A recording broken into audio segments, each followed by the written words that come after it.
Hello, good evening, everyone. I'm Chris from Rebound. Tonight, another show, another day. I've got the MBL D3 Northern Conference champions, head coach of Lancashire Spinners, coach Mbongeni, Greg Mpofu, otherwise known as Coach Greg.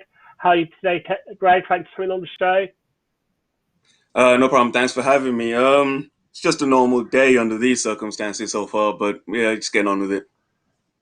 Of course, I thought it'd be great to have you on to shine the light on the Division 3, say at Rebound here, we do try to promote a whole British basketball, but obviously just to focus on Division 1. So I thought it'd be great to have a show where we look at other things, all things basketball. So congratulations on the championship this year. Um, what were your thoughts going into the season? What were the aims and highlights from the season as the season went on? Yeah, I think we had a good season. I was coming off the back of being at Manchester Mystics for the past 4 years. I was at the club at Manchester for six, and it was a period of time where it was going to be a change for me regardless because the under 18 group I just been working with, most of them were moving on, and I was changing group anyway. So it wasn't going to be a case of moving the earth that much in terms of going to Lancashire Spinners, but the opportunity kind of showed up at the right time for me to be able to do that. Had conversations with Guy Rose, and the vision that he presented to me sounded like something that I wanted to do at the time. So I jumped in, and then the first port of call actually was to help them out with selections at trials, and this was before I'd actually properly committed to the job.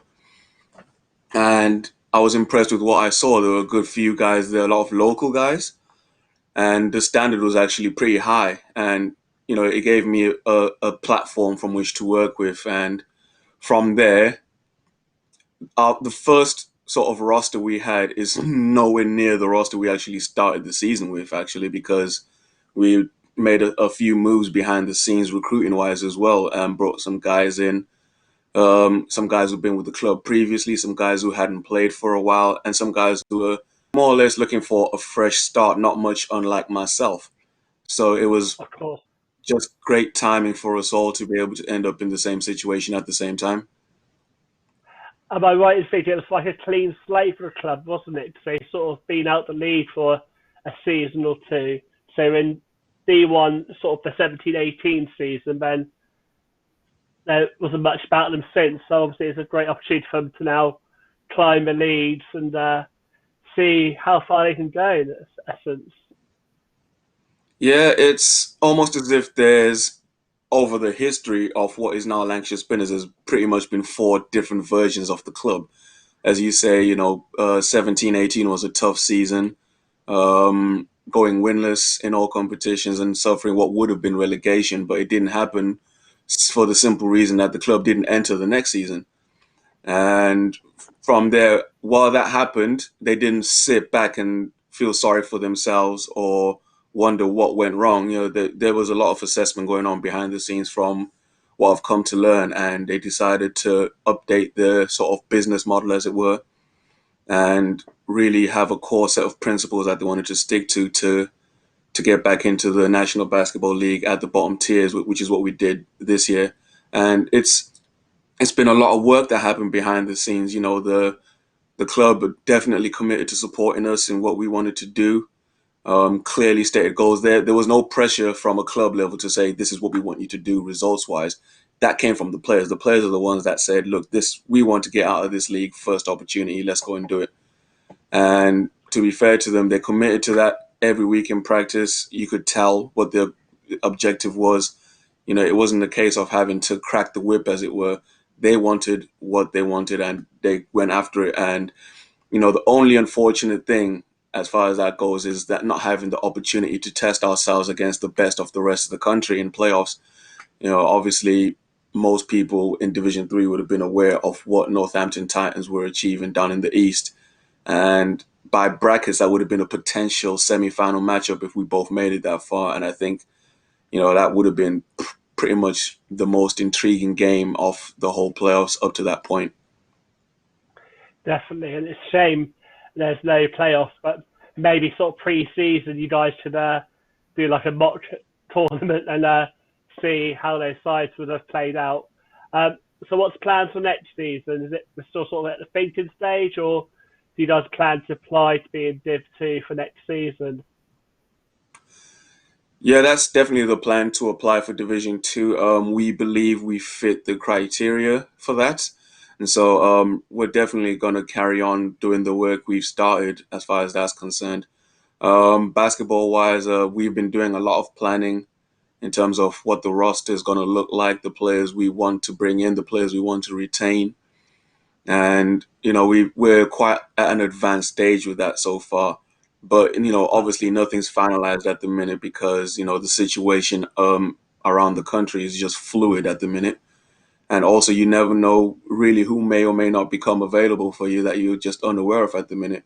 But definitely we want to jump into D2 and challenge ourselves at that level.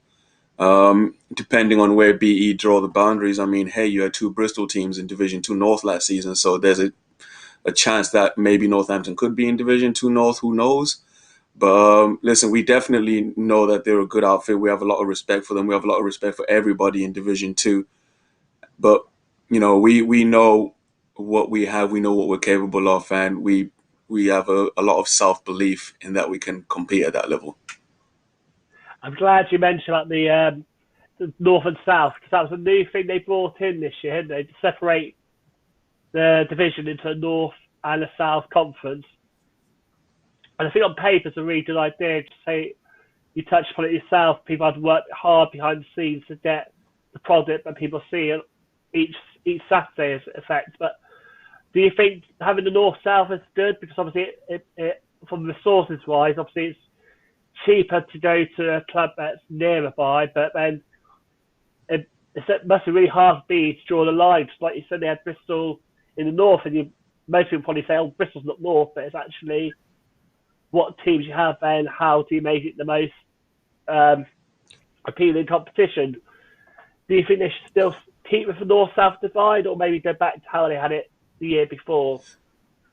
I think outside of Division One, it makes sense to have your lower leagues be more regionalized like that. And when it's a binary north-south thing like Division Two was, the borders are all relative. So I think for Bristol, for their sake, it may actually have made more sense to be in a league where you might end up having to go to Newcastle than some of the other journeys that were in line for them. Whereas in the past, where Division Two was fully national in the same way as Division One, I think the last Division Two I can remember there was Liverpool, Myerscough, Killamarsh, um, I think Birmingham in there, and then outside of that, every other team was way south of Birmingham. So the travel for those four teams was a little bit tough in terms of being able to get around and compete below your top sort of NBL level outside the BBL. So it didn't really make much sense. So in the reshape, while it looks like they got rid of Division 4, they actually got rid of that old Division 2 and bumped the other two up. So that's effectively what happened. But it doesn't really matter for us because we're prepared to go wherever, whenever, and play. These guys that we have, they love their basketball. They're competitive. They love to get on the floor and play. So if it means potentially going down to Worthing on a Sunday, that's what we're going to do. Definitely. Sounds good, coach. Sounds good. I thought maybe go back to talk about the season. Were any particular highlights that sort of really sort of stood out for you guys? Like a big performance in a big game, or anything you think of that you felt needs recognising? It was a weird old season in that pretty much every game lived on its own. From the first game when we opened up against Teesside Lions at home, it was, to be honest, from the preparation we did and the background research we'd done, it was a little bit of a shock to come out with the result that we did because we weren't quite sure what to expect from the tier competitively. So right off the bat, that was a 26-point victory, and it wasn't 26 points where they played poorly. We actually played really well, and they had a pretty decent roster as well. And the same happened again when we played Calderdale at home. They came very short-handed. It was unfortunate for them, but at the same time, as short-handed as they were, they just happened to catch us on a day when we were feeling really good about ourselves again. And so that turned into a really big result as well. But for me, the result that sticks out in my mind is not one that you'd probably pay much attention to when you're going down the fixtures. And that was when we traveled to Middlesbrough to play Tees Valley Mohawks away. Um, Definitely by far the lowest scoring game we were involved in all season long. But that was sort of a line of demarcation for me and the team to say we have really found and stuck to our identity, which was defense first. From the first day of preseason, the very first thing we did for the first 3 sessions, we did nothing offensively focused. It was all defense.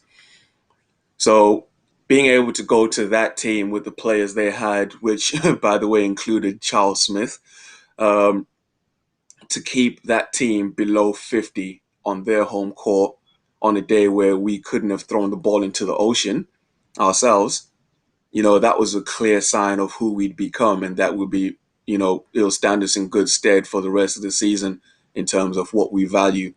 And, that was a big result for us. And finally coming down to the back end of the season where they were more familiar with each other and we played Teesside again at home, we were able to, get out to a big lead in the third quarter. And Teesside pretty much, Tees Valley, my apologies, Tees Valley clawed it all back again in the fourth quarter to get within 3 points. But there was a composure about the place where even though we knew they were making a run, there was no one panicked, there was no one anxious about it because, once we knuckled down and lock in, we knew we could get a stop when we needed to, and that's what happened. Awesome. And I say your team got recognised, says that you being the top of the bunch at the end of the season. And obviously, this week we've had the MBL Wars, and your captains at Connor Porter made the All-Star 5. So recognition is always good. Say if players have done well, then also the team is the most important getting that championship. So that's really good to see.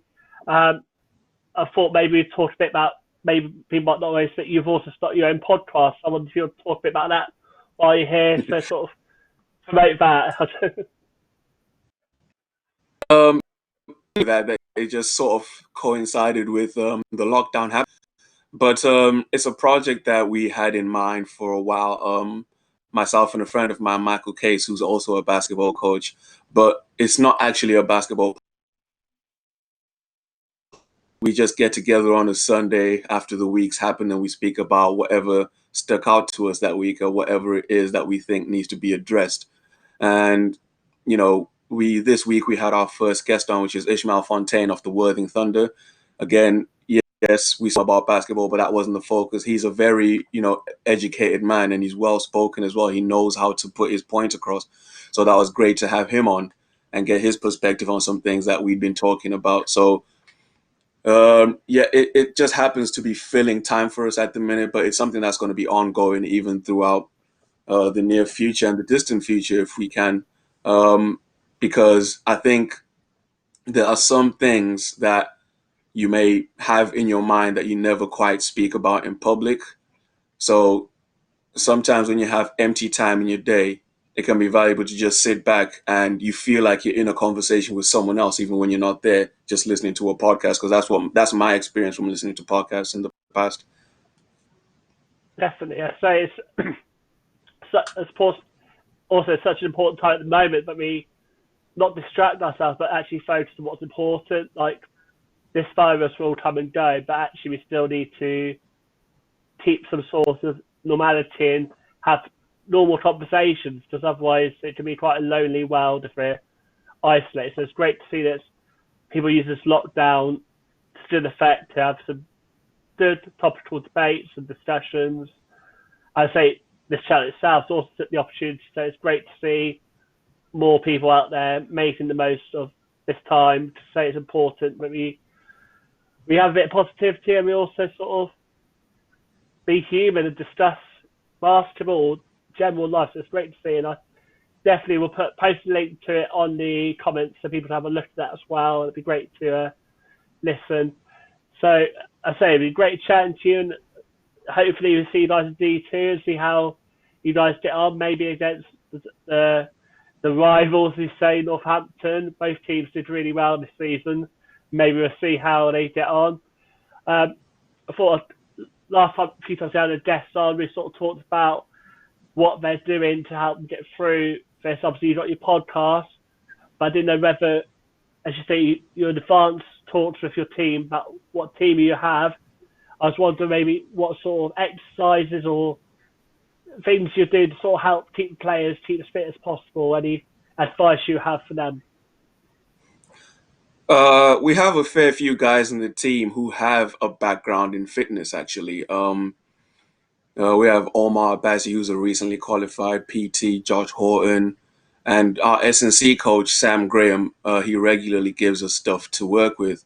And also, Connor Porter, who you mentioned before, has started a new Instagram page with his partner where they're doing daily exercises, they're filming them on a time lapse. And obviously, more than just something to occupy their time, you know, they're trying to keep in shape. He's an athlete and they've got a wedding upcoming, and so there's that to prepare for as well.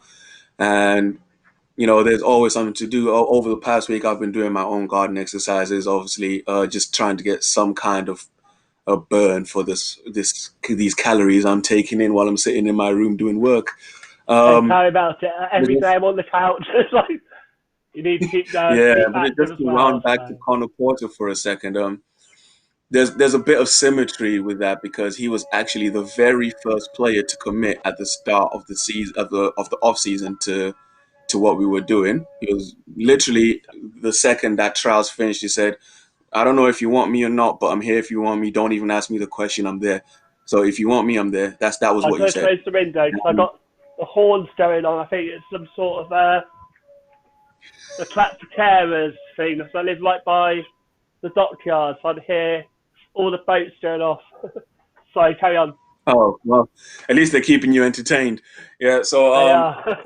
just having him as a tone setter was an absolute godsend for our program, and that was another reason why we wanted to have a good playoff run for him in a way because he spoke about it for the first time publicly on Monday, and that he suffered an assault a couple weeks back that actually would have made it impossible for him to play. Had a broken arm, fractured skull, lacerated ear. So there was a bit of an incentive there for the guys to be able to go out and perform on his behalf as well. So he's definitely someone we're grateful to have. That's great to hear. So obviously, I'm waiting for favorite colours to be live on the team's Instagram. Is that tomorrow or is that coming up soon? I think I saw that he was. Connor, I don't think it's going to be live. He's going to post in a sort of video answering questions that have been posed to him. I think I'll be doing the same a little bit later on. But I myself will be on the Basketball England Instagram tomorrow, so look out for that. I'll be just talking about, again, life in the NBL, sharing ideas, coaching ideas, answering questions, and I'll be on Instagram Live talking to one or two people about their experiences in basketball as well. Awesome. So I'll check that out. I've been keeping tabs on all their life stories. At the fitness and conditioning person doing a workout a few weeks ago, which is really good to do. But it's great having you on, and take care, and hope the rest of the off season goes okay, and hopefully we'd start planning for the next season soon. Thanks for coming on live, and take care. Thanks a lot, Chris. Take care of yourself. Bye now. I say tomorrow I haven't got guests on, but on Saturday I've got Hemel Storm's Mike Williams Jr. So it'll be a great show. Tune in then. Anyway, take care. Have a lovely evening, everyone. Bye now.